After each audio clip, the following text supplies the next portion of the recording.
Kemudian fitur yang kedua adalah Business and Trade, yaitu dalam International Business Communication dalam BRICS Business Forums.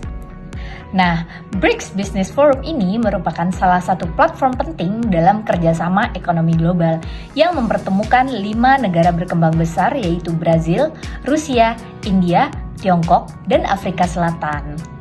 Nah, forum ini tidak hanya menjadi ajang promosi perdagangan dan investasi aja, tapi juga berperan sebagai ruang komunikasi bisnis internasional yang syarat dengan lintas interaksi budaya atau multikultural. Nah, melalui International Business Communication, forum ini mempertemukan pelaku bisnis dan pemerintah dari negara-negara dengan latar belakang budaya yang berbeda. Mereka menciptakan kolaborasi dalam konteks ekonomi global. Nah, para peserta forum ini berasal dari berbagai macam sistem ekonomi, bahasa, nilai sosial, dan tradisi budaya yang berbeda-beda serta unik.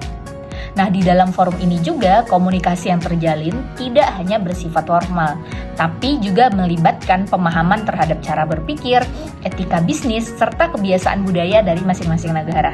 Oleh karena itu, BRICS Business Forum menjadi contoh nyata dari praktik komunikasi multikultural dalam skala internasional, di mana dialog lintas budaya itu menjadi kunci utama dalam mencapai kesepakatan dan kerjasama dalam jangka waktu yang panjang.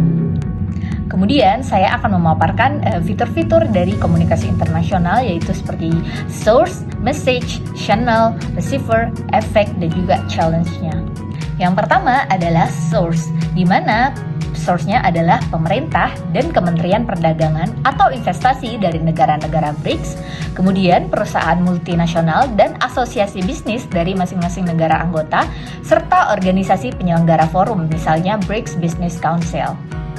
Kemudian, message-nya yang pertama adalah untuk mendorong kerjasama ekonomi multilateral antar negara anggota, kemudian mempromosikan perdagangan lintas budaya dan investasi, serta membangun pemahaman dan kepercayaan antar pelaku bisnis dari latar belakang budaya yang berbeda-beda. Kemudian untuk channelnya, yang pertama adalah media massa di mana ada siaran langsung forum, media berita internasional, dan juga media sosial resmi.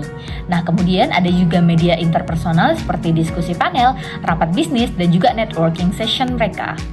Kemudian untuk receiver-nya, yang pertama adalah delegasi bisnis dan pemerintah negara-negara BRICS. Kemudian ada investor, analisis ekonomi, dan media internasional. Dan yang terakhir ada masyarakat global yang mengikuti perkembangan ekonomi multilateral ini. Kemudian untuk efeknya, yang pertama adalah meningkatkan kerjasama ekonomi antar negara anggota, mendorong pertukaran ide, praktik bisnis, dan inovasi antar budaya, dan yang ketiga adalah membentuk pemahaman bersama dan strategi global dalam menghadapi tantangan ekonomi dunia. Yang terakhir adalah challenge-nya, di mana yang pertama adanya perbedaan bahasa dan gaya komunikasi bisnis antar budaya. Nah, yang kedua adalah perbedaan nilai, norma, dan etika bisnis. Serta yang ketiga adalah ketegangan geopolitik atau ekonomi yang memengaruhi kerjasama mereka.